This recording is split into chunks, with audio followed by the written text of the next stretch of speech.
Ladies and gentlemen, boys and girls, whoever the fuck is listening to this podcast still. No children should be listening to this.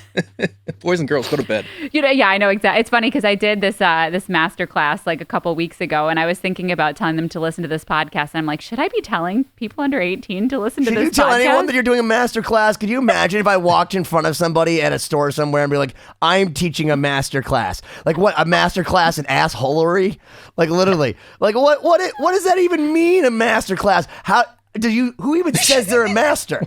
I don't claim to be. Siobhán? No, I don't. I mean, I can say I have a master's, but I don't claim to be a master. It's, when you teach classes to kids like, young budding musicians that want to learn what it's like in the professional world, I'm like, well, we all still don't know what we're doing, so I don't know what to tell you. The trick is convincing others that you do know what you're doing.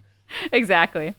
So anyway, that being said, I'm here. I'm Siobhán Cronin, since I haven't introduced myself yet, and I'm here with my cohorts, Benny Goodman. Hello. And Cory Peza. Yep. And this week we have a really, really fun guest that I was actually super excited to talk to. Very famous all over the internet, Steve Stevens, incredible guitar player. So many layers to this guy. Like, you think rock and roll, but then I looked him up and I'm like, oh my gosh, he's an amazing flamenco guitarist. He does these crazy solos, just like super cool though, down to earth. Amazing. We had a lot hair. of fun talking to him. For amazing me, for hair. the 80s, if there was a silhouette off between two guitar players, it would be Steve Stevens and Slash.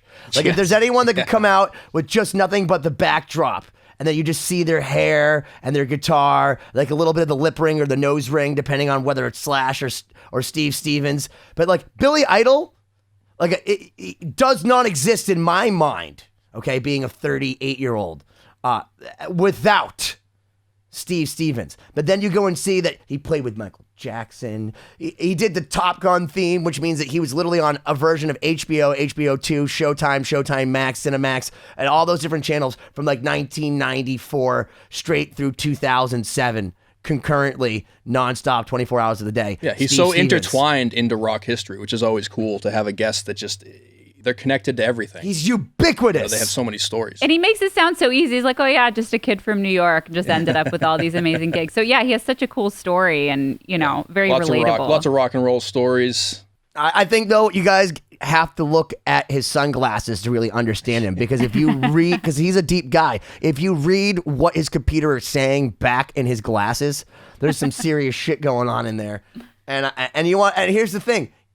Which is what I say all the time. It should just say 2020, here's the thing, and then nothing, just an ellipsis. Like, what is the thing? We don't even know. That's the premise of the show. But the thing in this case is that Steve Stevens is one of the most recognizable, incredible guitar players on the planet. And when you talk to him, like, I was genuinely nervous because, like, you don't know. You were oddly quiet in this episode. So I was like, there must be something going on here. Yeah, so enjoy that. There's like a nice piece that has come down over this episode. You don't want to kill the three of us. Anyways, Steve Stevens, this is episode 1 of 2, so enjoy it and stick around for the next one.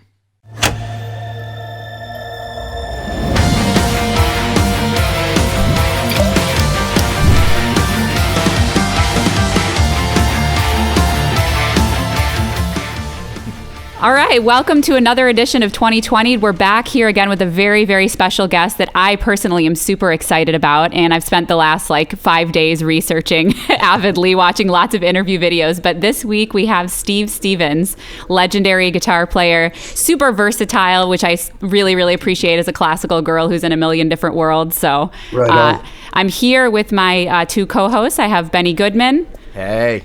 And Cory Peza. I'm almost awake, so excited about this. Cory Peza, who just flew back from Hawaii from a tropical place and is jet lagged and tired. Hey, don't you have a sad violin you could play just for him? Yeah. Actually, I need a teeny tiny one that I can play. I bought a little ukulele while I was out there, so I'll rock that one. There we go. Nice. They call it an ukulele or something. Sure, why not? So let's dive right into it. First off, Steve, thank you so much for being on the show. I gotta tell you, I have been such a fan of yours for a long time. I know that sounds so lame, but not for Billy Idol, not for Michael Jackson, because I actually found out about you on the Bozio Levin Stevens project. I was wicked into prog when I was younger, and someone sent me Situation Dangerous. Okay. And I thought to myself, it must be dangerous to be in a room with Terry Bozzio and Levins and trying to get a note in. Like, what was that like, dude? Well, first of all, you're probably aware of the size of Terry's kit. So nobody can be in the room other than Terry to begin with. How much would that cost in New York City if you were to rent out Terry's place as like an actual studio apartment, you think, a month? Oh, my God, no. You go broke. But, yeah, I mean, I was kind of surprised to be involved in that. It was Terry spearheaded the project, and I guess at the time his manager was one of the partners in the label, and they said, "Yeah, Terry, you should do this kind of improvisational, live in the studio trio idea." And he said, "Great." And this is just the story I got from him. And so they suggested guitar players to him, and of course it was the usual names. And he said, "No, I would like to try and get Steve Stevens on it." And they said, "That's interesting," because I'm not really known as a prog guitar player. But I think Terry and I have a similar thing in that he came from Frank Zappa, and then worked in other kind of more commercial things, Missing Persons, obviously.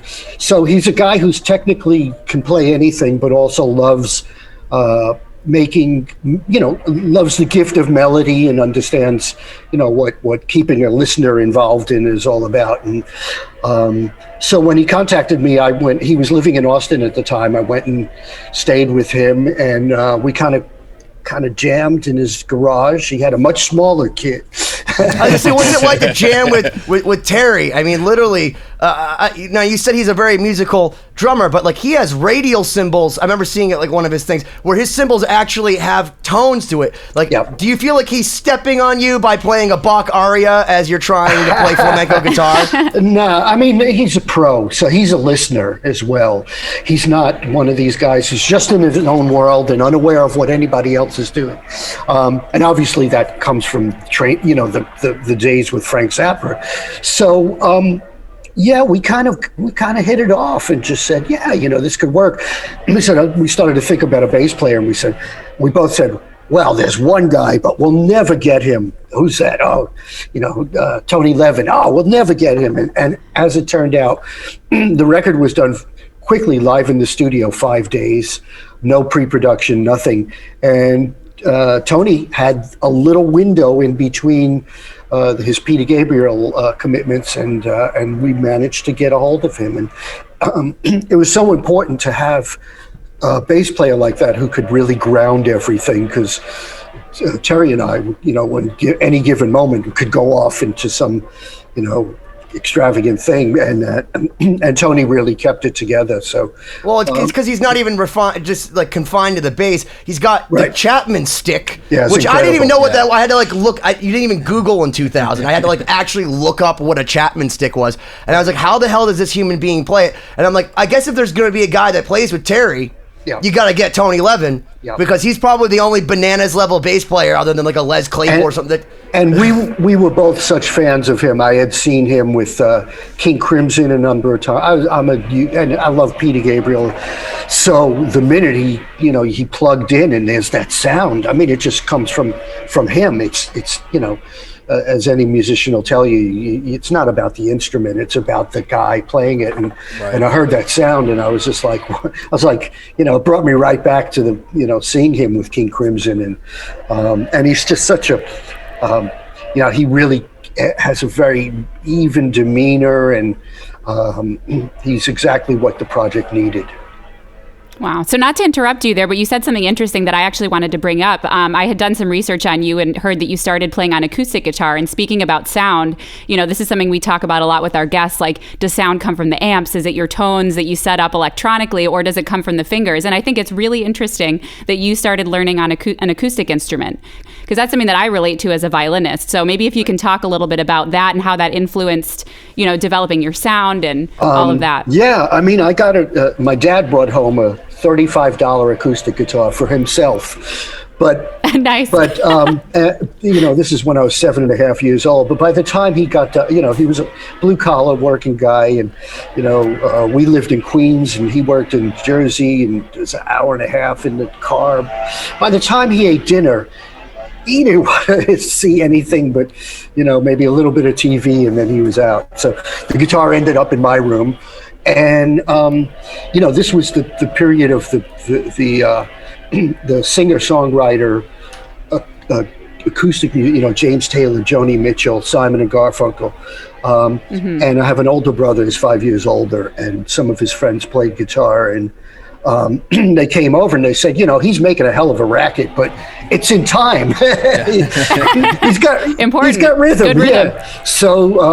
So there was a guitar teacher whose brother actually was, her name was Sunny, but her brother was Phil Oakes, who was the famous protest singer, who was from my neighborhood, Rockaway. And she became my first guitar teacher. And I didn't get an electric guitar till I was 13, so all those years was spent playing acoustic. And honestly, it's come in really handy. It's given every decent song that I've ever written with anybody has always started on an acoustic guitar. Yeah, and I think it's super interesting too. You'd mentioned in some other interviews, it's funny how our generation and younger, people are learning on YouTube, and the exposure is the way that you get exposed to music and style and everything is so different from how it was when you were growing up. Oh man, so different. Yeah. So maybe you could talk about some of your early influences and starting on acoustic guitar, where that took you from there once you started studying. Yeah, well, it was hard to find a teacher who would teach me the stuff that I wanted to learn. Which was the Rolling Stones, Beatles, and because you're very you liked a lot of English music. Actually, I've read something about that even though you and Billy Idol, if people don't know or aren't on this planet, know that you play for Billy Idol, that when you guys met, that even though you're worlds apart as far as culturally, but musically you were aligned because. In the United States, we listen to British music, and in Britain, they listen to British music. Yeah, right. right. Forget the Americans. Yeah. I'm an Anglophile. I mean, what a great time for me to learn guitar because, from the early 70s on through, had Led Zeppelin and King Crimson. I mean, the Prague thing came in heavy for me. There's a radio station in New York, WNEW, and every Friday they'd have a show called Things from England. And they'd play all the English imports and all these, and these early English guitar players were utilizing all the styles that I had amassed up until that time. Steve Howe from Yes was playing a bit of country and a bit of jazz and classical, certainly. Did he still look dead back then? No, he looked great, man. He looked great. I love that guy. I saw him in person and I was like, oh my God, that's Steve Howe. But then you go look at 1971, he looked the same. In the same position. No. He looked great. That way. I'm going to defend him. No, I love Yes. I think they're unbelievable. Yeah. But it was all those kind of English guitar players. And then, of course, I all through the English glam stuff and Sweet and, Slade and all this. I just loved the English slant on things, I guess. So when I met Billy, I was, it was like we both grew up with the same stuff, really. Mm-hmm. Yeah, and it's so interesting just having grown up before the age of the internet. You really have to wait in anticipation to hear a lot of this material, where it's coming from. You don't get that immediate gratification. Siobhán, did you ever ring anybody's doorbell to actually find out if they're home, or do you just text them? Yeah, I mean, were you alive at a time when people had beepers and things? Siobhán's the youngest of us. Where you put 911 to get your mom to call you back early, Yeah. No, I totally or your pot dealer's not awake, you're like, ah! Yeah, but no, really, I mean, I feel like kids now miss out on a lot of that because it's just you get that immediate gratification. I don't know. I feel like it does kind of cultivate some sort of drive to really want to learn a certain type of music when you have to go out and seek it, Well, also you become such a fan because you're not, when a band like Zeppelin would come to town and play, it was like aliens landed because that was the only time you could get to see them. Right. You didn't know, other than reading Cream magazine or Hit Parade or, whatever the rock magazine was. And a lot of the stuff, they kept that mystique. Bands really did kind of want to seem larger than life, and wow, I can't believe they're on stage, rather than knowing everything, knowing what Jimmy Page had for breakfast or so. So it made for you, if you were a fan of a band, you had them on your notebook, and I remember like having fist fights with people over bands, I don't like that. What? Yeah. So at what point so you grew up playing acoustic guitar, at what point did you transition to electric? And you mentioned you grew up in New York, obviously you're in LA now, so it'd be interesting to kind of hear the progression of that story, how you got into bands. Yeah, when I was 13, I got an electric guitar, and I was off and running, and then because with an acoustic, you could play some of the Beatles stuff and some of the Who stuff because it's very rhythm oriented, but you couldn't play Hendrix, Foxy Lady on a nylon. Right. It's not the same. So I got this, little package, this Univox guitar and a little tiny amp and a fuzz box, and I was off and running. And from that moment, but I always kept the acoustic. It was all part of being a guitarist. That's actually one thing I wanted to bring up. I saw a video of you kind of going over your guitar tone style, and you talked a lot about how you like that percussive and clear sound, even with the saturated tone. Does that come from the acoustic background where you get that real strong dynamic? A little bit, yeah, and also, obviously when Billy came from the whole punk rock scene in London. And that was we wanted to keep a basis of that aggressive guitar sound, a la Pistols or Ramones. We didn't want to lose that in what we were doing together. And that's part of that percussive, but there was also, when you listen to Led Zeppelin, Communication Breakdown, to me, that's punk rock. Yeah. And, sure. And it was already there in my playing, so to speak. Yeah, that's great. Yeah, you said something really important, Steve, that I think is very interesting because I talk about it. I have another thing called The Neurotic Guitarist, where I talk to people about different gear and all that. But at the end of the day, I always say tone is in your fingers. And there's a lot of people that I got this new PRS or I got this Gibson. But as far as you're concerned, because you're, first off, a guy that uses a ton of effects. You have your own amps. You've gone from Gibson to Gnags to all. You're a very gear-oriented guy, but as far as the pecking order of importance to your tone, what is the most important thing for, let's say, a new guitar player to know as far as to achieve tone? Because I don't think it's necessarily the instrument itself, and having that mindset, I feel like sometimes causes people to buy really expensive stuff just to sound crappy, like me. I sound terrible through expensive stuff. I will tell you that the entire Rebel Yell record was recorded on a $600 guitar. Amazing. It was a Kramer Pacer that I bought from Sam Ash in Queens.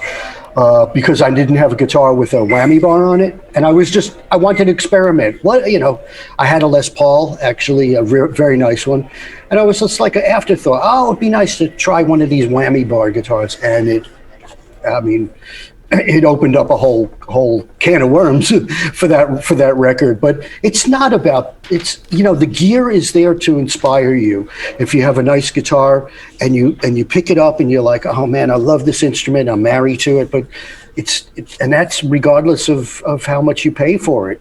Tom Morello, that doesn't have expensive instruments, and they're just the ones that he likes. And look at Eddie Van Halen, he put those guitars together out of scraps, really, and you said something very important, is that you need to be inspired, which is another reason why I surround myself like a total nerd with all this stuff, because when people walk into my studio, they see all this stuff on the wall. And I remember we had David Ellefson from Megadeth flew down here, and he saw my house, and I think he was like bummed out. He's like, this is where I'm recording. And then he walked into my studio, and he was like, oh, I get it. Because this is where it is. This is where it happens. Right. And I think that's a huge thing, because even when you see a Les Paul, is it better than the Kramer? It may not be, but I see a Les Paul and I go, that's a Buick. I want to pick it up just because it's pretty. Right, yeah.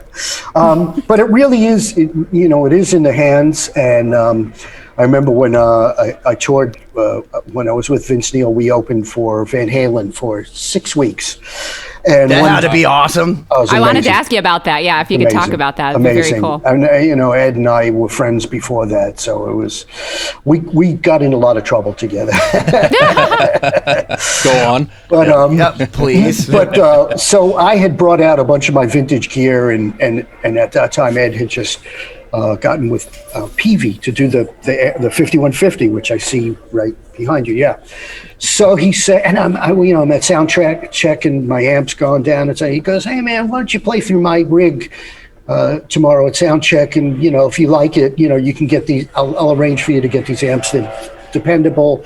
My Marshalls were from the late 60s. They weren't meant to be on the road anymore. And so next day, Alex is behind the kit and Ed hands me his guitar and I get on and it sounds nothing like Eddie Van Halen. And Alex looks at me like, "What the hell are you doing?" Ed said I could play. So obviously, it really is to how it's the hands and the what your brain transmits to the hands. Right, and so that's one thing you talked a little earlier. You said pros are listeners. And like in the context of listening to what's going on and playing the right thing. I always like to pull stuff a little more nerdy music style, more so than some of the cooler stories that Ben would like to talk about. But I'm actually interested to hear, like, when you're playing with a real intricate prog style or a very busy style of music, what is your approach to fitting in and knowing when to take the lead, when to step back? How do you visualize that type of music and the writing? The inherent thing about music, it should be a conversation, and that's what I think a lot of people kind of miss, is that you're not in your own world. What you're supposed to have this dialogue where you almost like having a basketball game or whatever. Okay, you're going to volley over one or whatever, and I'm going to hit it back, and I'm going to, it's my turn. I'm going to take the shot, and I think that's part of what's great about music. It should be that collaborative thing. So I'm always listening. I mean, I'm never just in my own guitar world and concerning myself with what I'm doing. So, and that's what's cool about it. So. And then sometimes, it's funny you say you don't do a lot of prog projects, but I find your guitar playing very prog by comparison to a lot of other pop or session players, in the sense that you listen to your playing, you have a lot of bass motion going on as you're doing other stuff, or you play a lot of melody lines that kind of stick out over things, and people think, okay, maybe he's chugging this. You're not chugging that. You're holding out a note. You're doing, and I really love that about your playing, like the beginning of Rebel Yell. It's like, sure. I'm sure everyone has heard that, but for me, the thing that's great is that we're not talking about a solo. We're talking about the beginning of a song. Right. And that's what's so great about your playing, is that people can actually hum that, but at the same time, if you try to play it, it's like, man, it's like trying to rub your stomach at the same time, man. Well, that comes directly from my acoustic guitar background. There was a guy named Leo Kotke who was a big influence on me when I played acoustic, and that was his style, independent bass with something else happening on the top. So, the concept for that was, Rebel Yell we cut the track, and then our producer Keith Forsey said, we need something at the front to let people know the cavalry's coming, rather than just bam, here it is. And I said, I've got this little intro thing. I've had that intro thing for years, and I said, let me just tag it on the front, and that's exactly what happened. So. Wow. Those are sometimes those little afterthoughts that become really cool, Yeah. Another thing that really interested me, speaking of different styles, is that you're an insane flamenco guitar player. And totally insane. I saw them I was on YouTube, of course, looking up all these amazing solos. And that is, that is so cool. And as a girl that's from the classical music world, as a violinist, I feel like you do inherently carry so much of that experience of playing different styles into whatever you write. Maybe you could talk about how this fusion of styles Siobhán, influenced you in the writing process. I'm going to piggyback on that before he does that, because I'm going to say that I didn't know about your flamenco playing, and then I think I saw you with the Kings of Chaos or something like that. Right. And you're playing classic Cheap Trick, you're playing all these rock tunes, and then all of a sudden you come out with this Godin flamenco guitar, and you Andre Segovia my face. And I'm literally, because the first guitar I ever listened to was Carlos Montoya. Wow. Okay. And that was it. My grandfather was like, "Oh, this is guitar.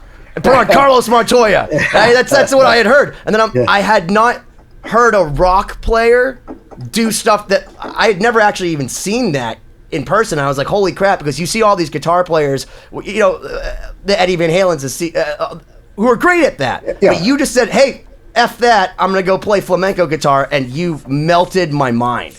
Well, thank you.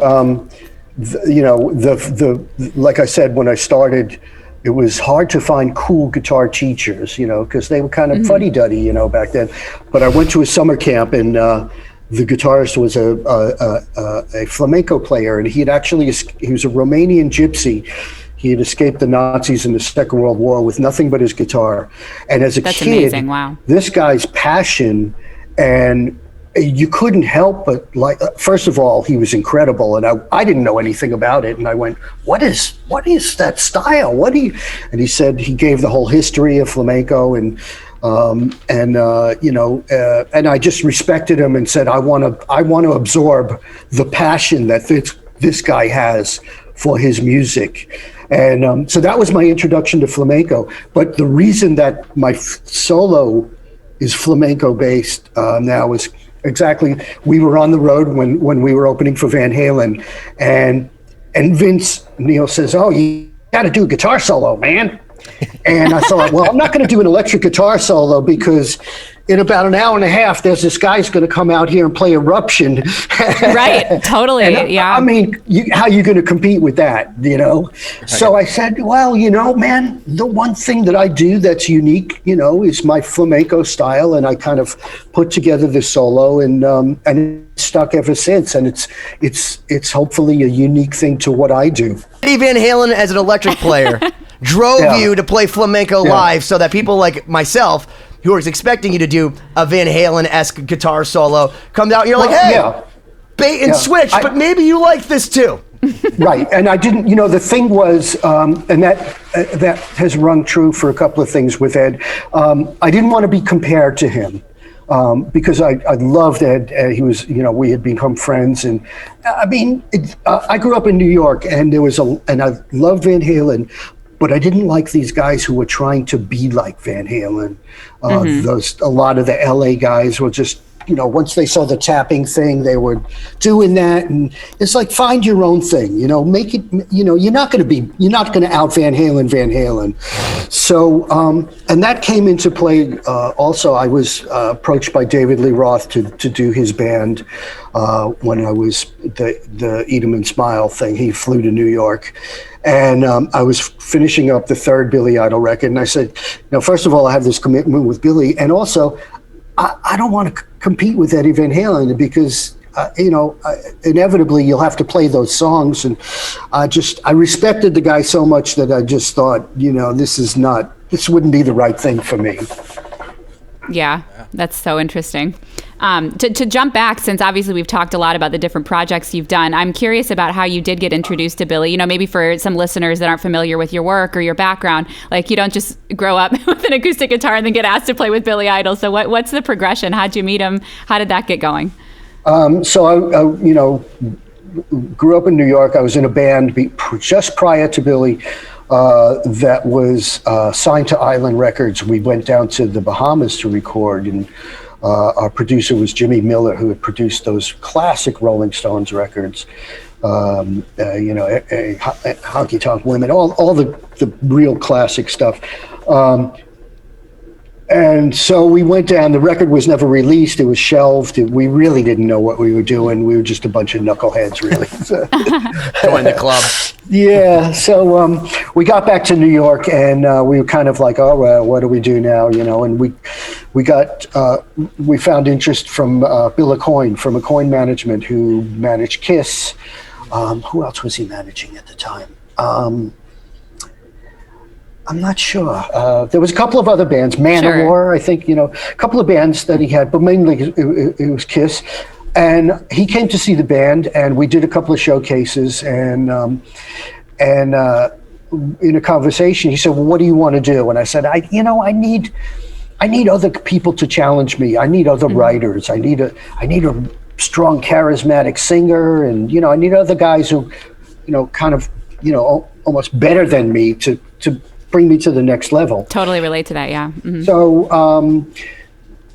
we said, sorry, I had a stupid pop-up here. Oh, that's okay. I can only tell because your sunglasses changed color. Right. We call that getting 2020s on the show. Right. Goddamn Adobe. Listen, man. I was interviewing a billionaire the other week, and he had to wait 20 minutes for my Windows to reinstall, and they're like trying to stop. And I'm like, by the way, I'm sorry I wasted more money than I made this entire year for you waiting for me to be on our show. Welcome to 2020, asshole. Yeah, something always happens. That's all right. So Ernie's like, you're dead. You called me an asshole on the radio.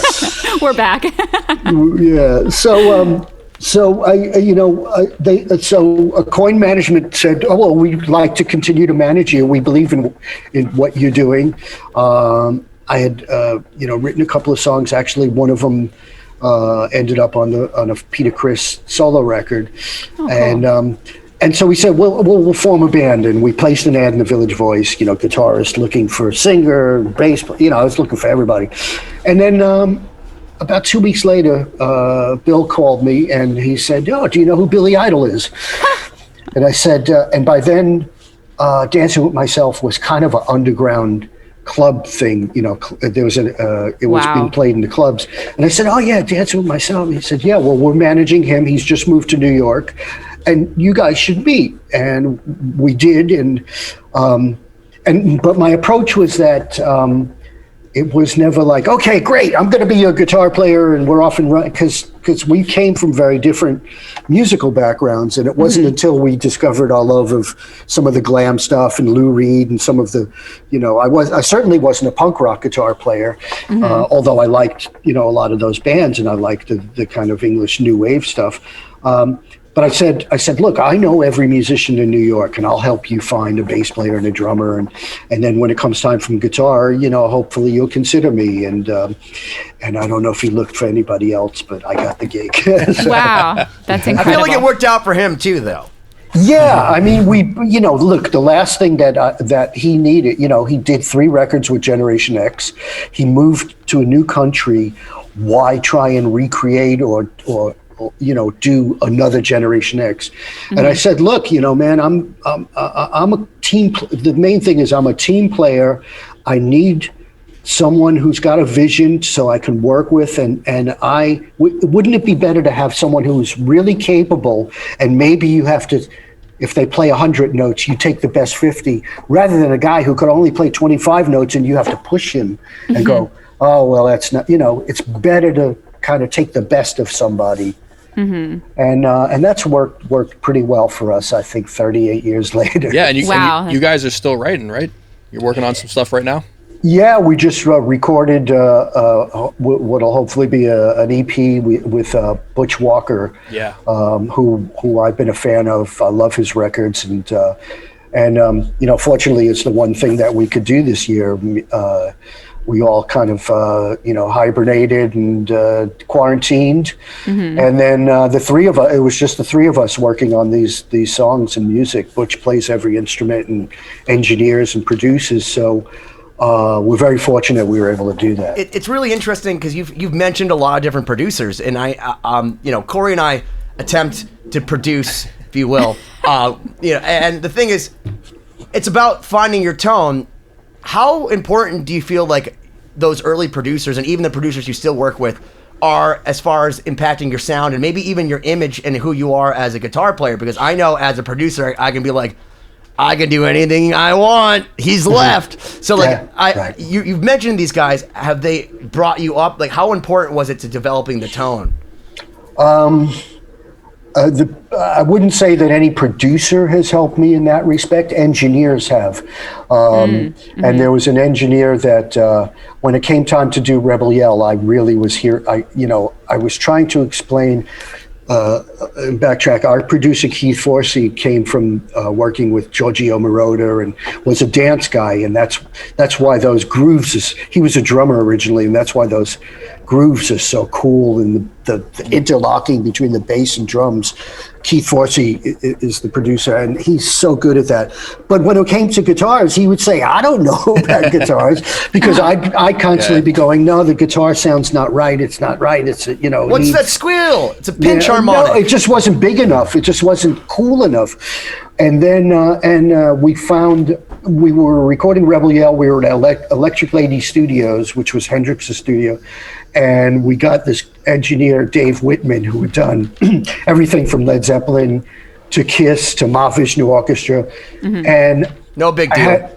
I had like a half-hour conversation with the guy, and I said, this is what I like, this is what I think. And he set up mics, and boom, I came back into the control room, and I was like, that's what I'm talking about. And so engineers have been really, really useful. The unsung heroes of the studio world. No, that's so interesting, because I relate to, I feel like often it's really difficult to find somebody that can, pull what's in your head and actually make it a reality, especially, it's really got to be so collaborative, because everyone has such differing skills, when you're in the recording process. I can totally understand that. Absolutely. And as from the producer, you don't want the producer to be concerned with the microphones or this. Sure. He's looking at the big picture. Is the song working? Is the vocal telling a story? Is the vocal carrying this? His job, requirements are much different than, what the guitar should sound like. So, and so over the years, I kind of took it upon myself to learn that aspect of it. So now I can engineer myself and go into a studio with my own microphones and my own EQs and things, Sure. I'm looking at that beautiful wall behind you. I mean, that's all part of it. Yeah. I was going to ask you, because one of the first things I learned, as far as the engineering thing is what it sounds like to me by myself when I'm playing is not necessarily what you want to get to record. Like, in fact, hanging out with Cory when he's been mixing, he's like, I take out all these bass frequencies and all that. I remember walking into Longview Farm Studios, which was a beautiful old school studio with a Neve board back in the day. And my engineer said to me very similar, what do you want to sound like? So I brought out Pantera Vulgar Display of Power. And he was like, but why? Like, there's literally no mids. It's all highs. Like, this only works for this band. And I'm like, no, I want this. He's like, but we have a Bogner, we have a VHT, we have like this old Plexi. And I'm like, no, I want it to sound. He's like, do you want to just get an MT2? Yeah, here's a metal zone. Good luck. Directly into the board. And I didn't realize until like we had been playing for a while in our room, and we couldn't hear ourselves. And my guy walks in and he goes, you want to know why you can't hear yourselves? Because you're all so loud. He turns up all my mids are all scooped. Our bass player, there's so much frequency cancellation. Okay. That, like, you know what I mean? So like, I feel like as a guitar player, a lot of people don't realize that what sounds good and huge on a record, when you take out everything else, may be very different to the average ear. Yes, very true, very true. I mean, now it's funny because I sometimes do a guitar clinic, and I have the multi-tracks of Rebel Yell, and I'll explain what and I'll play the solo live or the guitar part. And when you isolate them, the guitar parts, they're actually, by today's standards, very small sounding, but they work, and the same with, there's some multi-tracks floating around of Led Zeppelin 2. And when you listen to Jimmy Page guitar, it's very small. But you think of Led Zeppelin guitar as being the riffmeister, But it's actually, you have to, they left all that space and air for framed. Bonham. It's framed perfectly so that it can be out front without being massive. Yes, because if the guitar was massive, Bonham wouldn't sound as big, So it's all give and take. That's the constant fight. It's like everything can't be loud. There's got to be something. Everything louder than everything else, right? So speaking of recording, as someone who's been doing it for so long, and now, in 2020, with everything going on, a lot of remote work happening, like, what's been your perception of the recording techniques and methods, and throughout your career, how has that changed and evolved, and how do you prefer one way over the other? The going into a studio for blocks of weeks and weeks with everyone there. Or here's my DI tracks. Have at it. Right. You have a Kemper, right? I see the Kemper in the background. So. Oh yeah. There's no substitute for getting in I'm old school. Yeah. And, I grew up in recording studios, and in New York we had some really incredible, iconic studios. The previous, I had never recorded in England. This is just an example. And the last record we did with Billy was produced by Trevor Horn, and his studio, SARM, used to be Island Studios. I didn't know at the time. And so it's incredible building and the proper studio. And and, you know, you're a little bit aware of the clock ticking, but that's kind of a good little fire under your butt sometimes. But we're in there, and I'm trying to get a guitar part, and Trevor walks out, and he goes, "Boy, why don't you try standing over there?" And I go, "Well, what difference does that make?" He goes, "Well, that's where Jimmy Page recorded Stairway to Heaven solo." Perspective. Interesting. Well, I would tell you that we were the last group to record there. It's now condominium. I mean, is that sad to see that happen? Because I remember something similar. My buddy, he went to Berklee School of Music, and then he started working at Sound City Studios. And I didn't know anything about Sound City, but when I went out to California years ago, he's like, "Oh, they're closing down the studio that I'm at. Come see it before they close it down. Dave Grohl has bought all this stuff." So I went there. And you go stand, and he's like, there's this little hallway, and it's, you know, this big. And he's like, this is where Kurt Cobain recorded all of the vocals for Nevermind. This is where Tom Petty, you know, made out with Stevie Nicks. This is where, you know, Elton John ripped off the top of the piano. And it's amazing, but you see all these places, they're now closing because everyone is now in a basement. They all have their Kempers that sound perfect out of the box. They have all, you know, everything that they need. And there's such a high standard now, unlike podcasts where anybody with a microphone can do it. You now can't just give someone and go, "Hey, Steve, here's my 4-track demo with my acoustic guitar and don't mind the vocals." You have to send like a full-blown mastered by George Marino from the dead, you know, to make people even minorly impressed for 7 minutes to put it on TikTok. Yeah. I mean, there is, you know, a lot of the studios have closed, but there's still, you know, there's still something special about those rooms. There's some mojo in them, and fortunately there's enough of them that are still around. I think for rock and roll, I mean, everyone was like kind of taken back when Billie Eilish won for Best Production Grammy because it was done in a bedroom. But you know what? For that record, it was brilliant. It worked for that. For rock and roll, there's no substituting getting the guys in a room together and getting the interplay and some of the bleed through and some of the interaction. I mean, vibe. You'll never. How about you put John Bonham in a castle and then just say, "Here's a microphone," and then just play, and the ghost will come out. Yeah, I mean, there's no substitute for that.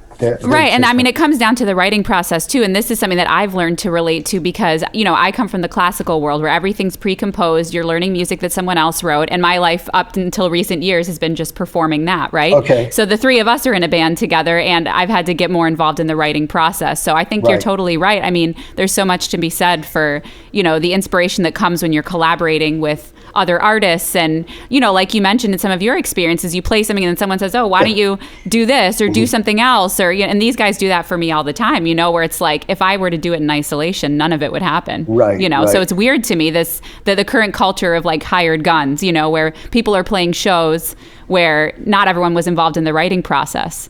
You know, so maybe you can talk about how, you know, important that is maybe in your experiences. You know, you're playing live shows with different artists and maybe your involvement on the writing side. Maybe you can talk a little more about that. Yeah, I mean, it's, I'm unique in the fact that my main gig is with somebody I've worked with for so many years, and we've developed a kind of a way that we work together. There's no blueprint for it. I wish there was, because any given day something else could happen. But sure. But we kind of almost telepathically know what each of us is going to do. And I think for a singer, first and foremost, they want to know that the other musicians are there to support what they're doing. And I'm a fan of vocal bands to begin with. That's what I grew up with, and it's always been like, yeah, man, even from the days of seeing Elvis with his Scotty Moore, his guitar player, and there's kind of like echoing what Elvis is doing. To me, that's part of the fun, and that's part of my job description. So I think if I, very rarely do I agree to do something that's like a guitar track or something that somebody is sending me the files to or something. It doesn't usually work that way, and I just don't feel connected to it unless we've developed it, But yeah, I mean, it's unique. I mean, I understand, you know, in the climate of how to make a living as a modern guitar player, you have to be able to accept files from people and do them and do sessions, and because you know the chances of being in a new successful band that can sustain itself financially are not, you know, it's not like it used to be. The record companies aren't going to give you the tour support and the big advance, and you know you're expected to turn in the record for, you know, a fraction of what we used to spend. Right. So I understand that. I'm in a very unique position though, in that you know, if I work with somebody, it's usually somebody that I know or whatever. When it comes to writing, is it something that you felt all along has come pretty easily to me? Because one thing that, you know, to bring up the Top Gun theme that really impressed me when I listened to an interview is I think you went into the studio for like 2 hours or something, right? And it just happened. Well, and that never happens to me. Well, so. Yeah, it was already written. The composer, Harold Faltermeyer, had written the theme. And he was actually, that came about. I always tell people that you know, you never know. Sometimes you just step in poop, and that's a great example. So wait, being in Top Gun was tantamount to stepping in poop. Hell yeah! That's the name of the episode, Cory. That's what we're calling it. Steve steps in poop, wins Cory. Grammy. That's right, exactly. Harold was the keyboard player on Whiplash Smile, the third Billy Idol record. He and our producer Keith had worked together for years, and so Harold's in there doing the keyboards.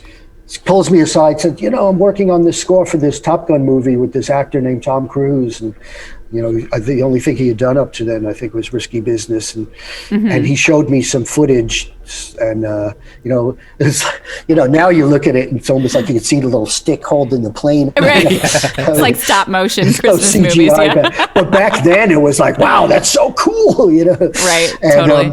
So I said, yeah, sure, I'll do it. And he put the multi-track on. We did the session on a weekend. We had finished with Idol about 10 p.m., put the multi-track on, and I played the theme, and then he said, okay, we've got 32 bars for guitar solo, do whatever you want. And 2 hours later we were done. I had forgotten about the whole session. It was not a thought in my mind, and then lo and behold, the movie blows up. And then, you know, we get nominated for a Grammy. I got a call from Harold, and I said, oh, that's really nice, you know, but we'll never win. He goes, we're going to win this thing. You know, he's such a positive guy. And as it turns out, I was still living in New York. Grammys were in LA, but I was on the show that year performing with Idol. So I was there anyway, and just like thinking I'll never get, you know, I'm not going to win a Grammy for this, you know. And then we did, and you know, so I tell people, you just don't know sometimes things that just, you know. Here's the most important question about that, though, because everyone's talking about licensing now, because one of the ways to actually make music, because, you know, one of the guys were, actually the first time that I met you in person, believe it or not, I did meet you in person, was with Paul Geary. And we were actually in Park City, Utah for Sundance, and I had just played down the street with some, with my band. We were at this crazy, like, James Franco party or whatever. He's like, you gotta go see Camp Freddy. You gotta go see Camp Freddy. So like we left this crazy place with all this nuts, and we go to this small little club, and then when we got there, they're just playing like techno music. And I'm like, this is not Camp Freddy. And they didn't even know at the door what we were talking about. And then we went downstairs, and then you guys were all like just getting off stage and all that sort of stuff. But the thing that I think is interesting is that Paul, at the beginning of this year, had Godsmack going on tour doing stadiums. And he got all bummed out, obviously, with the COVID thing, and then calls me, Benny, licensing! It's everything! I did better this year than I've done in years! Right. And I wonder, I remember from 1990-something to 2000-something, you were on 24 hours a day, 7 days of the week with Top Gun. It was on every channel from like HBO One, Cinemax, Showtime. Did you get licensing? Are we okay? Do we have a Ferrari named after Top Gun? Is there an Iceman Ferrari? Okay, as I'm not the writer, so I don't make anything, but I have performance royalties on it. So yes, yeah, and a Grammy, and a Grammy for stepping in the shit. Yeah, exactly. Yeah. Not how bad. many? You know, you mentioned the stepping in the shit and just kind of the way that networking and said connections. Sorry. Wow. I didn't know if I could say. You could say whatever you can say want. You can say whatever you want. Oh, fucking hell. Okay, good. Yeah, all right, good. Here we go. Yeah, we're Break warming the up seal. now. Wait till Siobhán tells Ben to shut the fuck up later in the episode, and then we'll. He's been drinking pretty good wine, so so there's far. a chance. So how prevalent in your career has that like kind of that connection you made at one point come back to get you, another direction or another gig or another like stepping stone in your career later on? Well, it's all connected, and even the one thing I tell people, and I used to go on auditions, and before I was with Idol, not many, but a couple of them, and I auditioned for a singer named Ian Hunter, who was in Martha Hoople, right? And at the time, I think I was 20 years old, 20 or 21. And You were a young dude. I was just starting to look for gigs, professional gigs. And I went and auditioned, and he and his band were considerably older. And Ian said, he said, I'd love to have you in my band, but I look like your grandfather. I can't, Yeah. He said, but you're a hell of a guitar player. And I said, I understand. I said, I've always wanted to meet you. I've been a fan. And thank you for the opportunity, to actually play your music with you. And well, Ian, what I didn't realize was that when Billy Idol moved to New York, Ian Hunter was the producer on the Second Generation X record. Wow. Ian recommended me after like in that early days of meeting Billy, maybe I think Billy called him and said, "Oh, I've moved to New York. Let's have lunch or something," or whatever they did.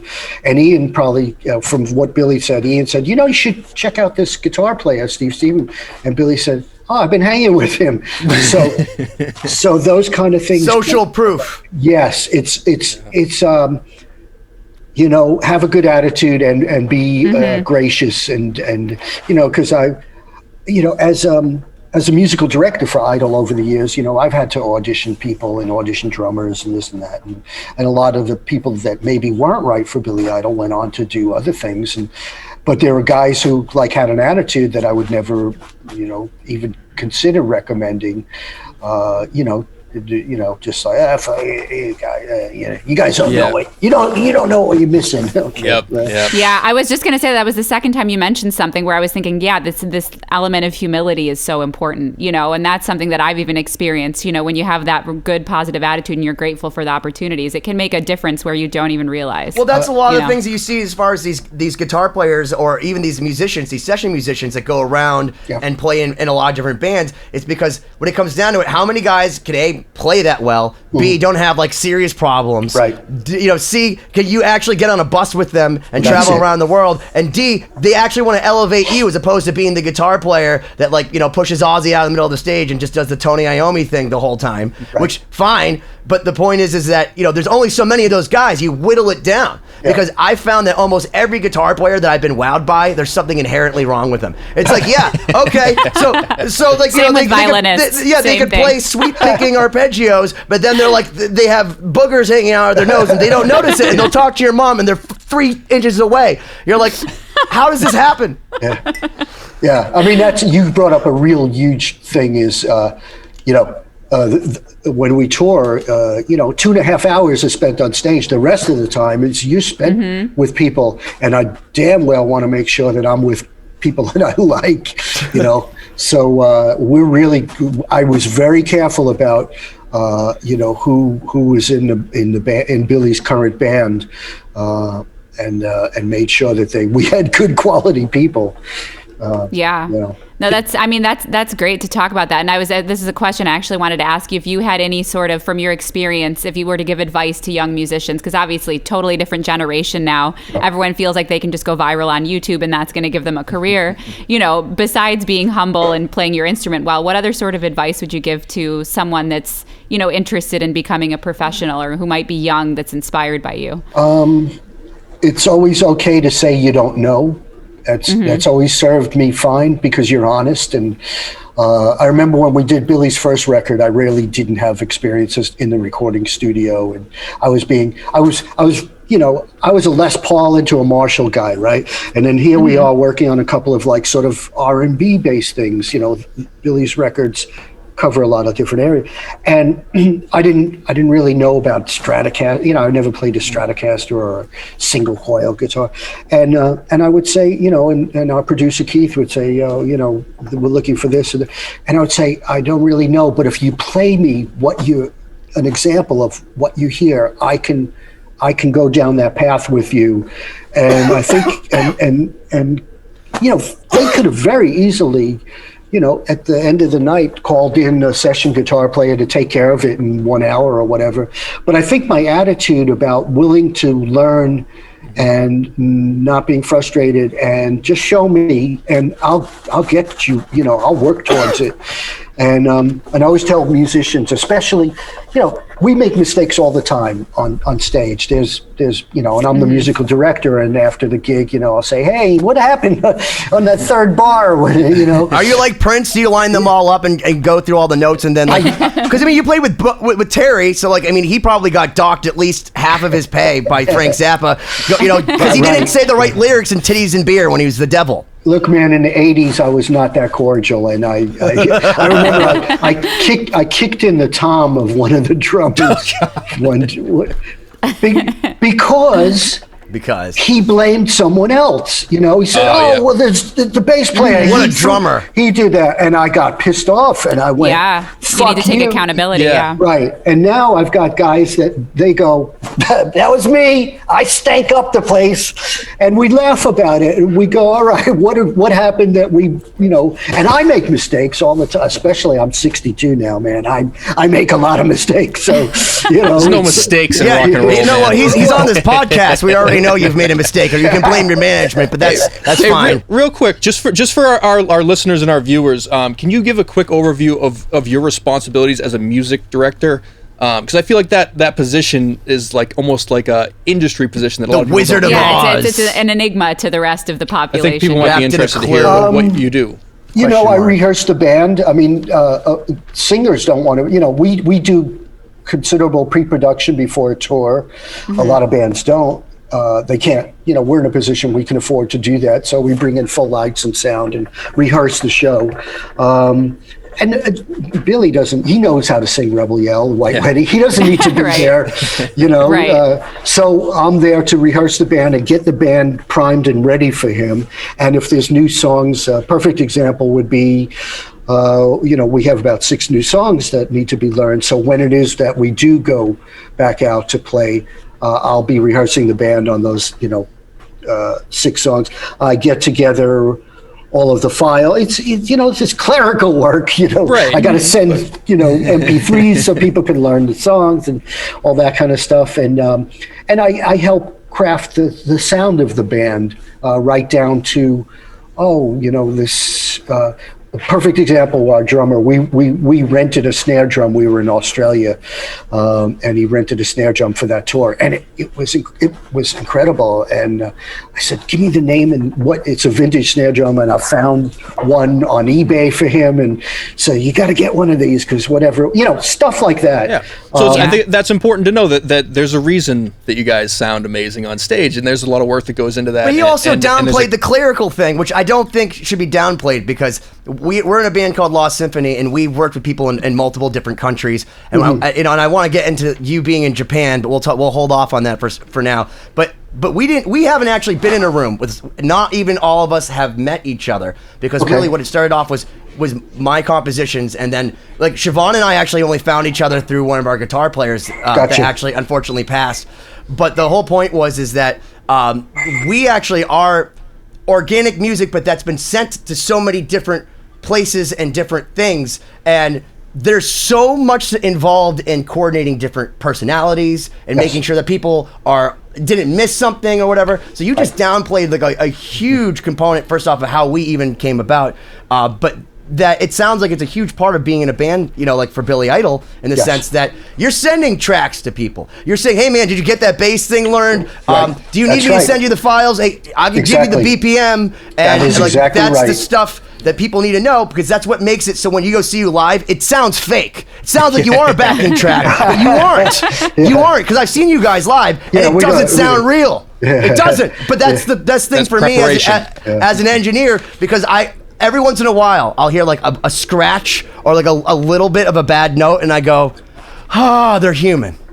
You know, but that's as good as you want them to be. Like, you know, when you saw Eddie Van Halen back in the day, it's like there's enough of it where you're like, okay, they're human, but holy crap, they're like space aliens landing, and that's Led Zeppelin. Yeah. I mean, it's also, you know, I have to communicate. I'm the first in line from management. And I have a great relationship with Billy's manager, and he'll come to me with suggestions sometimes. What do you think about? Because he'll know that Billy doesn't want to be bothered with technical minutia of something, or can you? If we're a perfect example.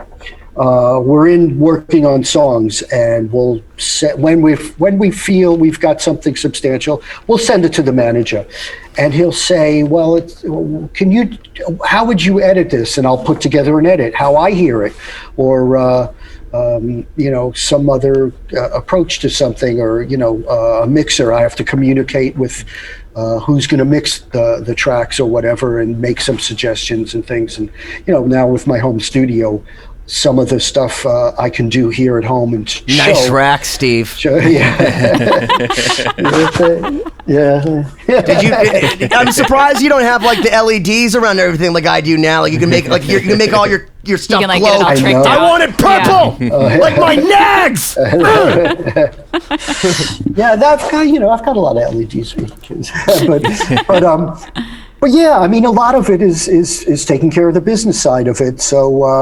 So that you know, Billy doesn't really want to deal with a lot of that stuff, and I really value that. I like being the musical director. I love that gig. You know, it's like being a director, or seeing some great. You know, and then you want to involve lights, and we have a lighting designer, we have a sound engineer and monitor guy, and is everybody getting a good in-ear mix? Okay, what do I have? Can I hear your mix to make sure that you're hearing things correctly? And you know, it's all whatever it takes, man. You know, that's great. And like I said, I think a lot of people don't think about that side of touring and of putting on an amazing show. So we're coming up at the end of our first hour here. I want to make sure that everyone barely scratched the surface. Yeah, we have so many questions. More, this is why we do 2 episodes, because like we become hopefully like friends for this moment, and then we can get into like the real meat and potatoes of Steve Stevens. We want to make sure that people check out your new website, stevestevensguitar.com. Right. And you're on Cameo. I'm on Cameo. Yeah. Tell people real quick about that. Well, you can pay me to talk to you, make a video. But some of it has been pretty inspiring. You know, some people want me to wish somebody, good luck. They're going through everything from chemo or something. Wow. You know, it's not just birthdays, and it's a cool way to connect, I think, with fans. It is, and it's really awesome gesture to people, because like, let's say someone grew up listening to Billy Idol or whatever, and you are going through chemo or something terrible, or even COVID, because it's 2020, like you're going through something terrible, and then you wake up and you can barely reach your phone, and then there's Steve Stevens on my fucking phone playing the goddamn Top Gun theme. Right? Are you shitting me? Like, I can now die happily. You know what I mean? I could be a statistic, but at least I went to the grave knowing that Steve Stevens played the Top Gun theme just for me. That's exactly right. That's exactly right. Yeah, I mean, I think the fact that even with our meet and greets, people come and they see that Idol and I are still together. We're still friends. It's not fake. It's not phony. Mm-hmm. You know, it really is very real, genuine. And sometimes, you know, that we've outlasted their marriage or their parents that used to bang on the door for them to lower Rebel Yell are no longer around. And so interesting. And they're like, you know, man, you helped me through my youth. People go visit their friends. You're a friend. You know, or we got married to White Wedding, and you know, it was doomed. Well, don't even get me started about that. I was a wedding DJ for years. We have plenty more to get into, but let's wrap this up. Thank you guys for checking this out. Thank you, Steve. My pleasure. Like, seriously, this is SteveStevensGuitar.com. Like, why are you guys not there absolutely right now buying And stuff? find him on Cameo and on Twitter now. Also, we heard you just joined Twitter, so. I'm going to send my mom a Steve Stevens Cameo, and she'll be like, who was that? He seems like a nice boy, though. We'll dive a bit more in our part 2 with Steve Stevens on 2020'd.